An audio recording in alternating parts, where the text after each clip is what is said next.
En 2010, au lendemain de l'élection présidentielle, on a les mêmes forces, plus ou moins, qui ont incité à la mise en place du Front pour l'alternance et le changement, FRAC.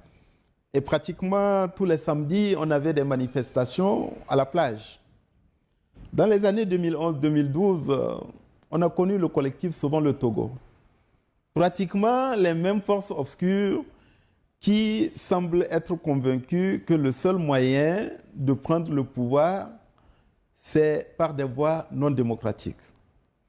En 2017-2018, c'est pratiquement les mêmes forces obscures, alors que la majorité et le gouvernement à l'époque avaient manifesté une volonté d'ouverture, de dialogue et de compromis.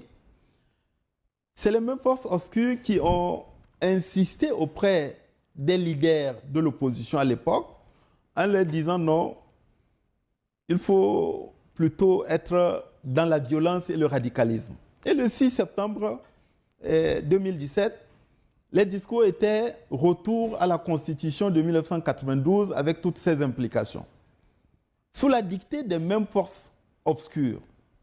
Alors, qu'est-ce que j'en déduis?